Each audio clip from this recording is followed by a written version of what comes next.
Wow, बघा एवढा सुगंध सुटलाय घरामध्ये मस्त खेकड्यांचा ना, की बस जबरदस्त असं आपलं खेकड्याचं कालवण तयार झालेलं आहे. बघूनच किती छान वाटतंय बघा तुम्ही. आता हे खेकड्याचं कालवण मी कशा पद्धतीमध्ये बनवलं आहे ते आपण पाहूयात. त्याआधी चॅनलवर नवीन असतील त्यांनी चॅनलला सबस्क्राईब करायला विसरू नका. व्हिडिओ पूर्ण बघा, स्किप करू नका. पावसाळ्याचे दिवस म्हटलं म्हणजे कसं खेकडे येतातच आणि खावेसे वाटतात नाही का. आज तर संडे आहे, संडे स्पेशल आपण इथे खेकडे बनवलेले आहेत. चला मग पाहूयात आपण खेकडे कशा पद्धतीमध्ये बनवले ते. नमस्कार मंडळी, मी प्रमिला तेलंग, प्रमिलाज वर्ल्ड या माझ्या यूट्यूब चॅनलवर मी तुमचे सर्वांचे खूप खूप मनापासून स्वागत करीत आहे. पाहू शकता तुम्ही इथे खेकडे आणलेले आहेत, मस्त ताजे ताजे खेकडे आहेत आणि आज संडे आहे तर संडे स्पेशल काहीतरी झालं पाहिजे नाही का. तर मी आज ना खेकडे बनवणार आहे आणि रेसिपी पण दाखवणार आहे. चला मग वेळ न घालवता आपण रेसिपीला सुरुवात करायची आहे. सर्वात पहिले ना खेकडे साफ करून घेऊया. हे बघा कसे तुरू तुरू चालतात, ते भीती वाटते हाताला ते लागायची. त्या कोळीनबाईकडनं ना मी नांग्या काढून आणलेल्या आहेत. हे बघा. तर मग आता पहिले आपण खेकडे साफ करून घेऊयात आणि नंतर रेसिपीला सुरुवात करूया. हे बघा पाहू शकता तुम्ही इथे आपले खेकडे साफ करून झालेले आहेत. मी हे पाय आहेत ना त्यांचे अखंड ठेवणार आहे. तुम्हाला जर याचा रस्सा करायचा असला तर तुम्ही मिक्सरमधनं बारीक करून गाळून घेऊ शकता, त्यांनी चव छान येते खेकड्यांच्या कालवणाला. हे बघा हे भरलेले खेकडे आहेत, बघू शकता तुम्ही. हे असं पिवळं असलं ना आतमध्ये की हे भरलेले खेकडे असतात आणि खेकडे ताजे होते. आणि हे बघा हे खेकड्यांची कवचं घेतलेली आहेत. हे बघा भरलेले आहेत ना, तर आपल्याला कसं भाजीमध्ये हे टाकले ना कालवणामध्ये तर कालवणाला चव खूप येते.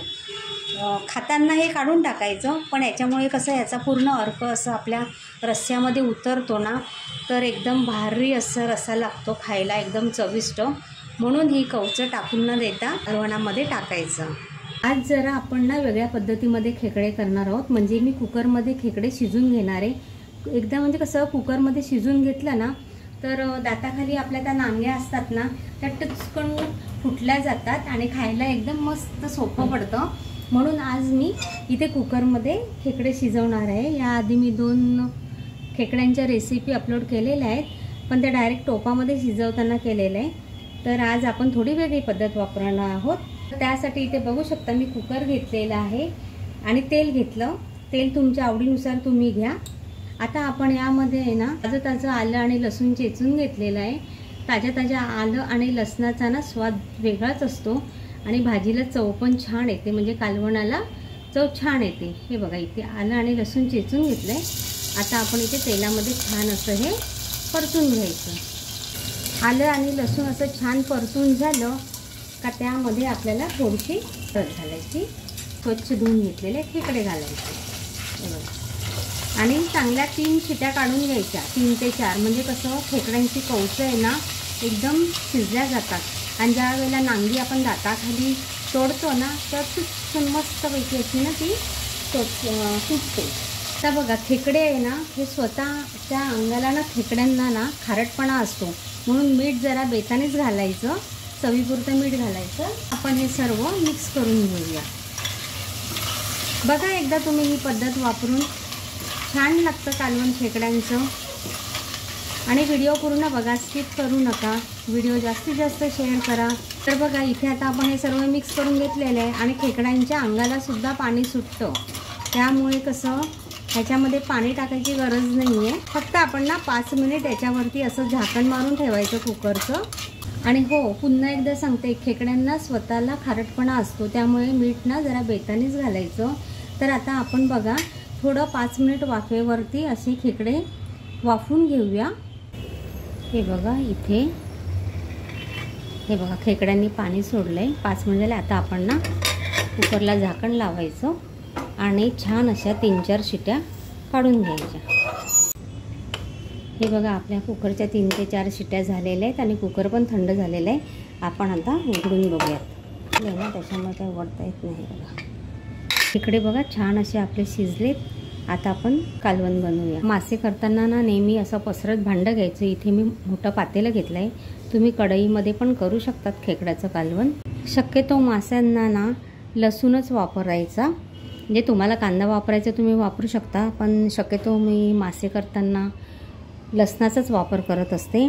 कांदा खोबऱ्याचं वाटण वाटलेलं आहे, तर कांदा वाटणामध्ये घातलेला आहे म्हणून आपण फोडणीला काही कांदा घालणार नाही आहोत. इथे आलं आणि लसूणची पेस्ट आहे. खेकडे शिजवताना आपण आलं लसूण चेचून टाकलं होतं. इथे मी पेस्ट बनवलेली आहे आलं लसूणची, अर्धा चमचा घेतलेला आहे.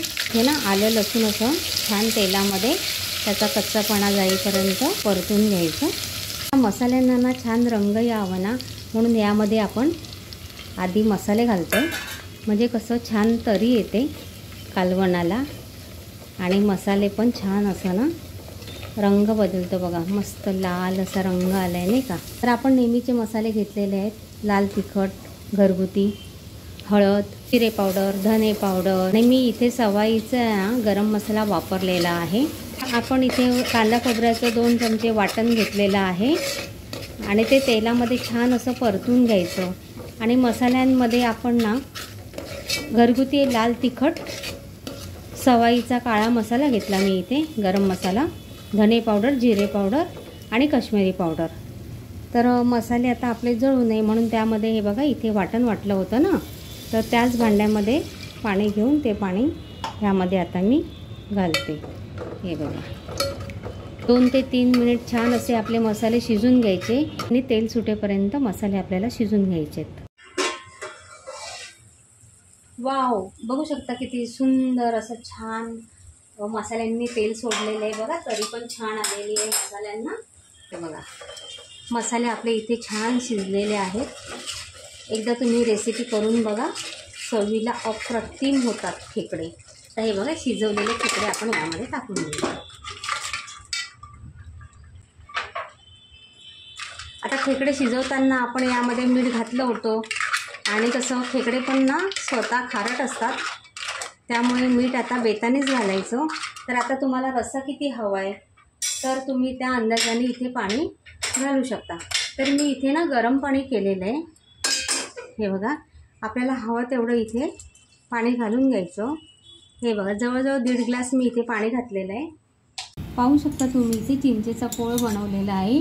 तुम्ही कोकम पण घेऊ शकता, कोकम आवळं पण घेऊ शकता किंवा टोमॅटोचा पण वापर करू शकता. आणि ना जरा असं ना चाखून बघायचं की आपल्याला मीठ हवं आहे का. तर इथे मीठ कमी आहे, थोडं टाकावं लागेल. तर इथे मी हाताच्या अंदाजाने हे बघा अर्धा चमचा असं मीठ घालते. तर आता इथे मी चिंचेचा कोळ बनवलेला आहे. तर हे बघा इथे आता तुम्ही किती आंबट खातात त्या अंदाजानुसार तुम्ही इथे कमी जास्त करू शकता. हे असे कवचं असतात ते टाकून द्यायचं. छान अशी भरपूर अशी कोथिंबीर वरून घालायची. उकळी आली तर आपले खेकडे तयार. वाव, पाहू शकता तुम्ही इथे सुंदर कलर पण आलेला नसेल. आणि बघा तुम्ही खेकडे पण आपले इथे छान झालेले आहेत. हे बघा हे कवच आहे ना, ह्या कवच आहे ना हे खाताना काढून टाकायचं. ह्याचा कसा अर्क उतरतो ना रस्स्यामध्ये म्हणून मी ते घेतलेले आहेत. तर आपली भाजी इथे छान तयार झालेली आहे. एका प्लेटमध्ये आपण काढून घेऊया.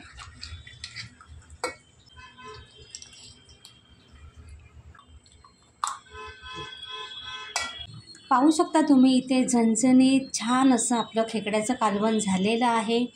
रेसिपी आवडल्यास लाईक करायला विसरू नका. धन्यवाद.